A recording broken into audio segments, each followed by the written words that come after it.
Saturn जो हमारे solar system का छठा सबसे खूबसूरत और जुपिटर के बाद दूसरा सबसे बड़ा गैस जायंट है। इस पर अब तक कुल 4 मिशन किए जा चुके हैं, जिसमें पायोनियर 11, वॉयेजर 1, वॉयेजर 2 और दी कैसिनी मिशन शामिल है। इन चारों मिशन में से सिर्फ कैसिनी ने सैटर्न के गिर्द 13 साल तक चक्कर लगाकर ये पता लगाया कि सैटर्न का ये खूबसूरत रिंग बहुत तेजी के साथ खत्म हो रहा है और आने वाले कुछ ही सालों में ये मुकम्मल तौर पर खत्म हो जाएगा। इसके अलावा कैसिनी ने सैटर्न के 2 बड़े चांद एनसेलेडस और टाइटन के बारे में बहुत ज्यादा इंफॉर्मेशन इकट्ठी की। तो दोस्तों, आज आप जानेंगे हमारे सोलर सिस्टम के खूबसूरत प्लेनेट सैटर्न के बारे में। वीडियो शुरू करने से पहले मेरी आप सबसे गुजारिश है कि अगर आपने हमारे इस चैनल को सब्सक्राइब नहीं किया तो बराए मेहरबानी हमारे इस चैनल को सब्सक्राइब करके वीडियो को लाइक कर दें, क्योंकि आप लाइक करते हैं तो हमारा हौसला बढ़ता है। सैटर्न, जिसके पास एक बहुत ही मोटा और खूबसूरत रिंग है, हमारे सोलर सिस्टम के गैस जायंट्स जैसे कि जुपिटर, यूरेनस और नेपच्यून, इनके पास भी अपने रिंग्स मौजूद हैं जो आसानी से दिखाई नहीं देते। लेकिन सैटर्न के अलावा बाकी सभी प्लैनेट्स के पास पतली और काफी धुंधली रिंग्स मौजूद हैं। सैटर्न का रिंग काफी मोटा है, जिसे हम जमीन से टेलीस्कोप की मदद से बिल्कुल साफ देख सकते हैं। 15वीं और 19वीं सदी के दरमियान में जब टेलीस्कोप को इजाद किया गया था, तब हमने सैटर्न को थोड़े अच्छे तरीके से देखा। उस वक्त सैटर्न के रिंग्स के बारे में कोई नहीं जानता था, लेकिन 1610 में गैलीलियो ने पहली बार टेलीस्कोप की मदद से सैटर्न को देखा। इससे पहले लोग मानते थे कि सैटर्न के दोनों साइड पर 2 चांद मौजूद हैं, लेकिन टेलीस्कोप की इजाद के बाद हमने टेलीस्कोप की मदद से सैटर्न के खूबसूरत रिंग्स को साफ साफ देखना शुरू किया। और इसी के साथ ही हमें ये भी पता चला कि सैटर्न के पास भी बहुत सारे नेचुरल सैटेलाइट्स यानी मून्स मौजूद हैं। फिर आया दौर मॉडर्न ऑब्जर्वेशन का, जब नासा की तरफ से भेजे गए स्पेसक्राफ्ट की मदद से हमने सैटर्न की स्टडी करना शुरू की। नासा की तरफ से किए गए पायोनियर 11, वॉयेजर 1 और वॉयेजर 2 मिशन में हमने सैटर्न को बहुत करीब से तो देखा, लेकिन साइंसदानों को इसके बारे में ज्यादा इंफॉर्मेशन नहीं मिल पाई थी। और फिर 1997 को लॉन्च किया गया द कैसिनी वेगस, जिसे नासा और ESA कंपनी ने मिलकर बनाया था। ये मिशन खास तौर पर सैटर्न और इसके नेचुरल सैटेलाइट्स को जानने के लिए किया गया था। और आप ये जानकर हैरान हो जाएंगे कि इस मिशन में कैसिनी ने सैटर्न को 13 साल तक ऑर्बिट किया था। इस मिशन के जरिए नासा ने सैटर्न के बारे में बहुत ज्यादा इंफॉर्मेशन हासिल की, जिसने साइंसदानों के होश उड़ा दिए। 1 जुलाई 2004 को कैसिनी सैटर्न के ऑर्बिट में पहुंचा। सैटर्न हमारी जमीन से करीब 1.2 बिलियन किलोमीटर दूर है। ये जुपिटर और जमीन के दरमियान की दूरी का 21 गुना फासला है। जुपिटर हमसे करीब 58 करोड़ किलोमीटर दूर है। जुपिटर के बारे में मैं ऑलरेडी वीडियो बना चुकी हूँ। अगर आप इसके बारे में जानना चाहते हैं तो लिंक आपको नीचे डिस्क्रिप्शन में मिल जाएगा। सैटर्न के ऑर्बिट में पहुंचते ही कैसिनी का पहला मिशन था इसके रिंग्स की तस्वीरें लेना। सैटर्न के ये रिंग्स 7 हिस्सों पर मुश्तमिल हैं और हर हिस्सा एक अल्फाबेट के जरिए दिखाया गया है, जिसमें B, C, D, E, F, G और सबसे बाहर वाला रिंग A। सैटर्न के ये रिंग्स बने हैं जमे हुए पानी के छोटे छोटे पार्टिकल्स और चट्टानों से। ये जमी हुई बर्फ सूरज की रोशनी को काफी ज्यादा रिफ्लेक्ट करती है, जिसकी वजह से ये रिंग काफी चमकता हुआ दिखाई देता है। सैटर्न के रिंग्स के हर हिस्से में थोड़ी थोड़ी खाली जगह है और इसकी वजह से हम हर हिस्से को अलग अलग देख पाते हैं। की वजह से, कैसिनी की वजह से पहली बार हमने इस रिंग को बहुत करीब से देखा। सैटर्न के 62 नेचुरल सैटेलाइट्स यानी मून्स हैं, जिनमें साइंसदानों ने 53 नेचुरल सैटेलाइट्स को तलाश किया। सैटर्न का सबसे बड़ा चांद टाइटन, ये अकेला ही सैटर्न के ऑर्बिट में मौजूद तमाम ऑब्जेक्ट्स, जिसमें सैटर्न के रिंग्स भी शामिल हैं, कि मैस से बहुत ज्यादा भारी है। टाइटन के बारे में ऑलरेडी मैं वीडियो बना चुकी हूँ। अगर आप इसके बारे में डिटेल से जानना चाहते हैं तो लिंक आपको नीचे डिस्क्रिप्शन में मिल जाएगा। क्या आपने ये कभी सोचा है कि सैटर्न के ये रिंग्स छुपते क्यों हैं? सैटर्न के ये रिंग्स बने हैं बेहद छोटी छोटी बर्फीली चट्टानों और पत्थरों के टुकड़ों से।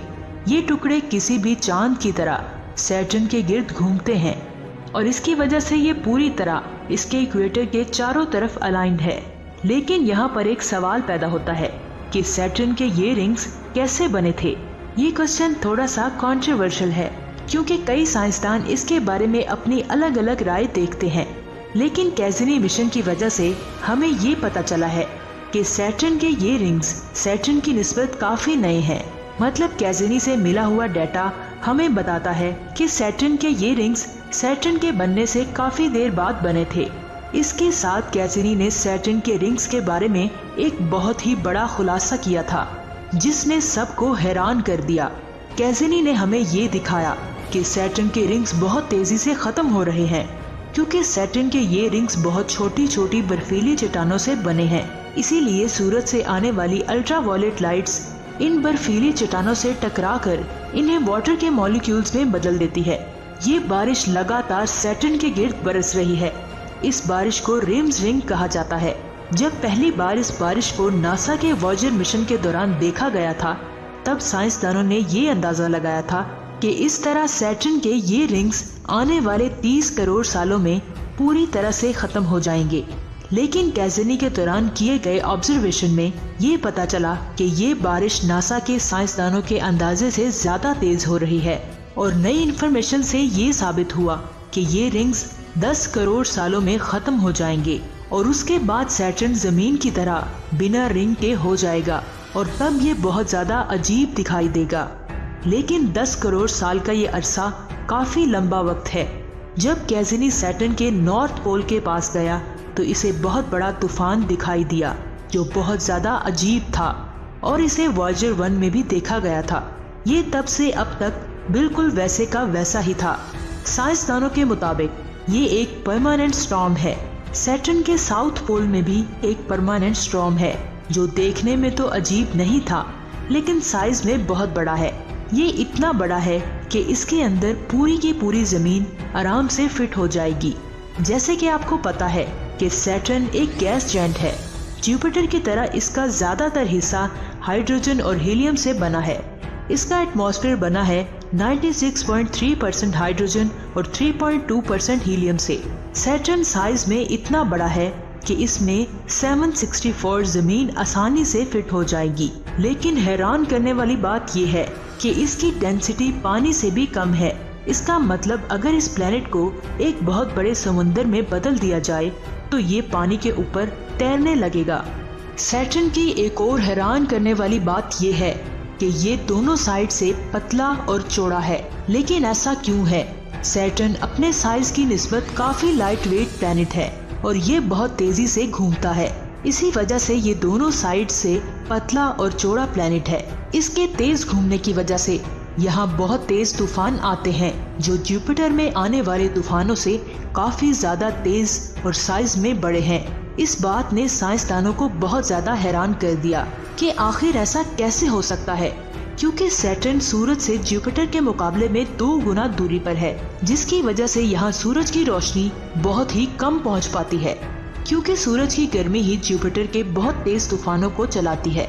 जुपिटर और सैटर्न इन दोनों की कंपोजिशन तकरीबन सेम है। आखिर सैटर्न पर जुपिटर से तेज तूफान कैसे चल सकते हैं? इसका जवाब मिला कैसिनी में लगे इंफ्रारेड कैमरा से।